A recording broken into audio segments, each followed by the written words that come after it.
Hey guys, it's Vince with Mastering the Method. It's been some time since I've done a video. I've had a lot of demand in my other business, and I really haven't had much time to focus on really delving into the method, but I've got a little more time right now. We are in the middle of a move, and I wanted to do a video that I've been getting requested from many viewers out there dealing with moisture penetration on filament and how the method should be drying, what to look for. And the real point I want to make is there's a lot of videos online that I think they cover it slightly in the sense that they really don't go in depth to show you what filament looks like that's typically saturated, or at least using the method. This filament is nylon carbon fiber. It has been literally outside of any type of moisture barrier for at least 3 months. And I want to show you that one of my electronic enclosures actually came out, and you can see what this looks like. Now, of course, this is an extreme case. I'm going to open the door, but I want to prove that other than the filament, again, you can see the excess filament just because of the massive amount of ooze, but to look at this and really think about this filament hasn't been in any protective environment, and yet the printer still came out and printed this to this level. And I mean, you can even see where we're supposed to have an opening here. It's supposed to be a clearance opening. It was oozing so much, it actually filled it in. But we still have a print that finished. So keeping that in mind and seeing this, it really made me do a lot of thinking to show you guys this, mainly because I know that new users, they always talk about, what does it look like when we have prints that have moisture penetration? And you can see right here, this is an extreme case. And many of you will not experience a case this extreme. But the point I'm trying to make is if this is an extreme case and the printer, when calibrated properly, still finished the print, it means that many of you with minor moisture penetration or to a lesser degree are still going to have a perfect print in the sense that it completes, pending, of course, you've set up the printer correctly, doing automatic calibration with assisted leveling and doing the extruder calibration. Now, that being said, this print was completed using one of my newly designed 0.4 millimeter nozzles.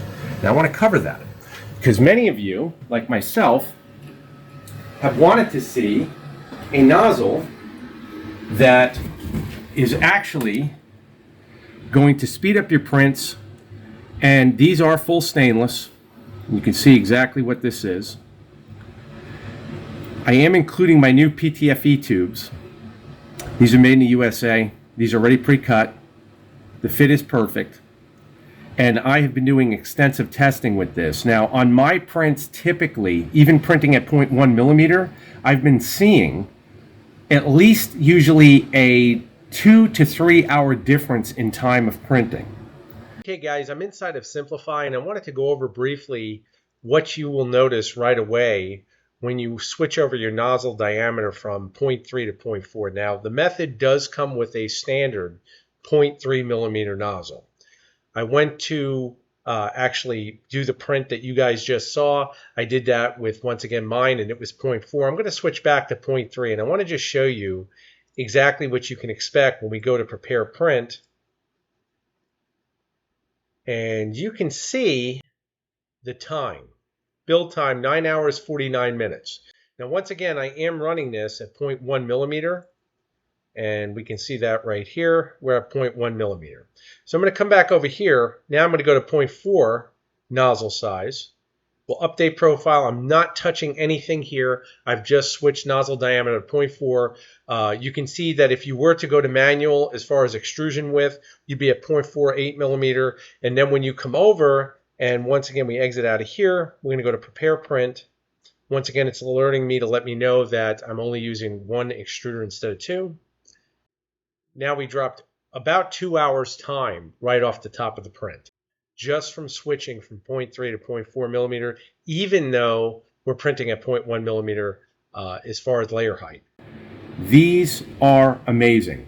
I am going to include this in a kit that no one does because, again, the industry is kind of lacking when it comes to logic, and it's really just focused on end users spending more money, and that is that you're going to get a cleaning needle And the cleaning needle naturally is directed towards the nozzle itself. So when you guys have to clean your nozzle in the event that an extruder is clogged, you can now do that.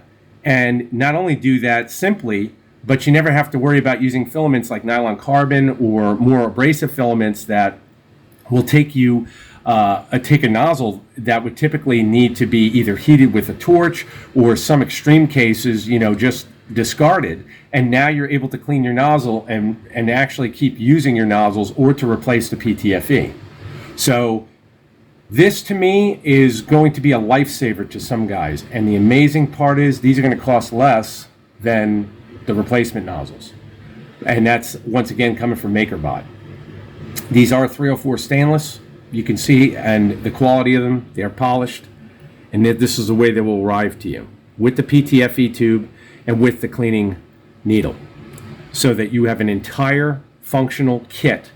Now, I recommend you guys use a different nozzle for each of your filaments. This way you don't have cross-contamination, number one, because I get a lot of guys say, why do you say that? Well, you can either change your extruder, which is what Makerbot wants you to do, or just change the nozzle, because the extruder really doesn't know what it's actually extruding.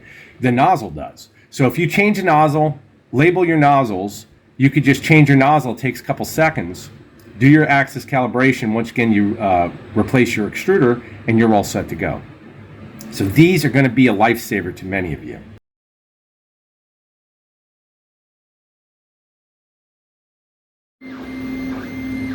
All right, guys, we are checking out the printer. We're at 5% right now. Once again, new 0.4 millimeter nozzle. And the nylon carbon fiber, once again, is massively saturated. Right now we're going through, and he is just tearing up. I believe we're on layer 3 now. And you can see, even though this filament is completely saturated, other than that little area around that hole that it just actually passed by, and it's on the right, we have a tiny bit of filament sticking up. You can see, realistically, the printer is still printing excellent, even though this filament is, like I said, just totally saturated.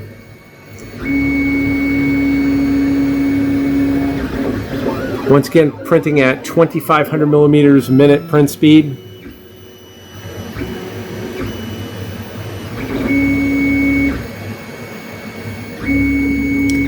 So naturally, while it's not optimum to print with any filament that has been exposed to moisture, it is possible, pending the printer is set correctly.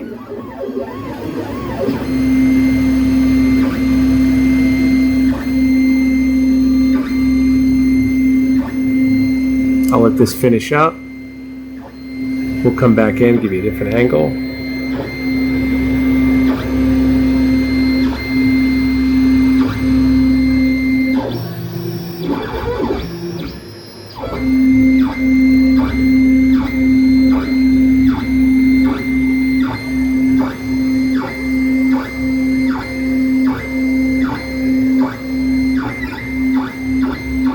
Keep it going.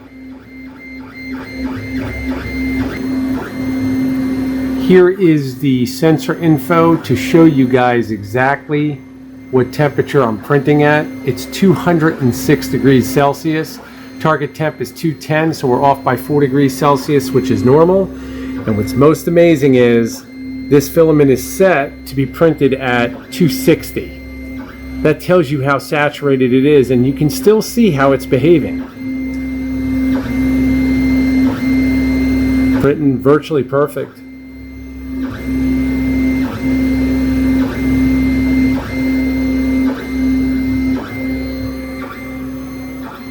There we go.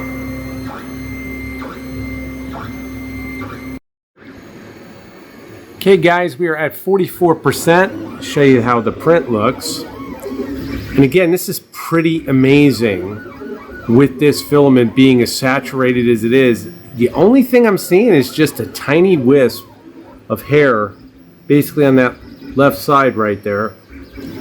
But you can see we're looking pretty good.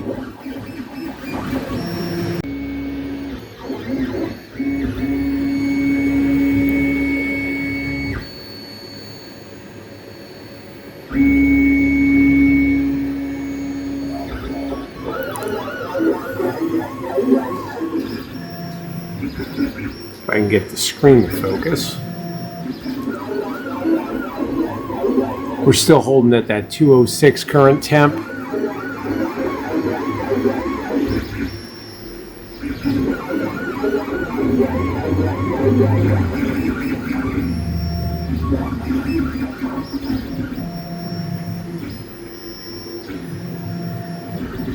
And you can see Bay 1's humidity. Let me see if I can focus there. It's 36%, which is absolutely huge. I mean, really amazing.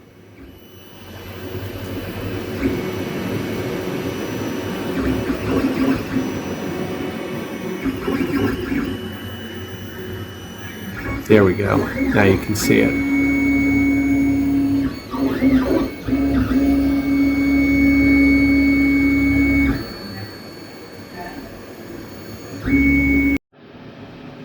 Okay guys, we are done with the print. Once again, humidity is holding at 34% to show that that bay is saturated with that filament. And what's really interesting, and I know many of you are saying what I say, even though there's desiccant, this filament is still moist. That thought process behind using desiccant to remove all of the moisture in the filament, that's a bunch of BS. The only way to remove the moisture in the filament is to dry it, even if you're using desiccant. All the desiccant does inside the compartment is essentially keep the compartment dry of excess moisture, but what's already in the filament, it's not going to remove. So let's take out the component. Let's see what we got. This, I think, is an amazing print. Now you can see the color differential on the filament, but the finish on this, considering the amount of humidity that has in it, is absolutely insane. It's actually easier for me to just hold it up. Matter of fact, we only got a little bit of stringing right there. Pop it off. Right off. First layer. We got a little anomalies here. Very easy to clean up though, but overall first layer still looks pretty amazing at that level of humidity. Edges are clean. Now you can do a hardening cycle in the method. I don't know if many of you know how to do that. I will cover that in a later video. But again, you can see exactly what you're left with here.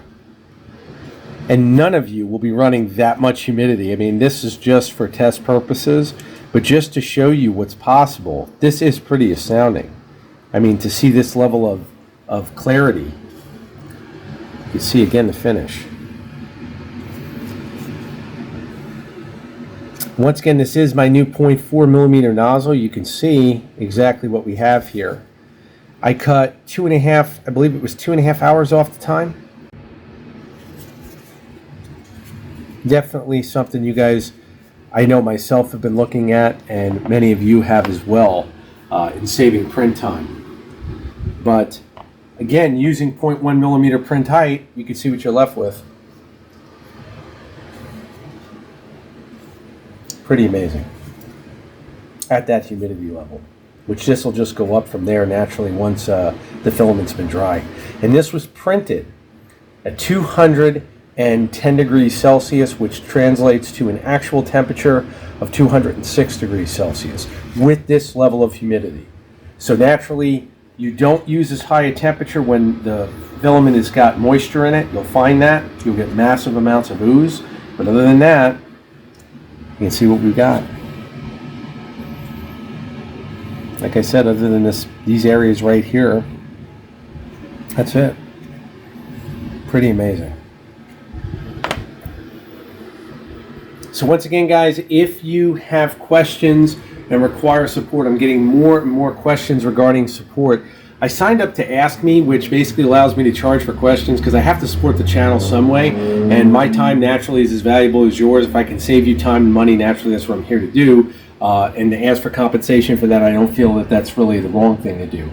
I'm not getting monetized by YouTube, so I have to fund the channel some way. So if you do have questions, just contact me. I'm trying to do things in a reasonable format. Again, if you need me to engineer something for you, that's going to be a different level. But general questions are between $15 to $20. And really not trying to kill you. I'm just trying to get compensated, no different than you would if you went to your work. But the idea here is to learn. So the more time we take with the prints, you can see exactly what you got. And again, I didn't cover the brim, but you can see the brim right here. Other than the initial laydown of it, that's it as far as what we have. Any roughness on this came off perfectly. I did not use any heating on the build plate, and you can see that the build surface is virtually perfect. There's no texture to it. When I say texture, I'm talking about bubbling from underneath. If you're getting bubbling from underneath the build plate, you need to replace your layer of the laminate, because if you don't do that, it's going to throw your tolerances off after you calibrate. A lot of guys do not take into consideration how sensitive this printer is to calibration. It is extremely sensitive and it is extremely consistent. So keep that in mind.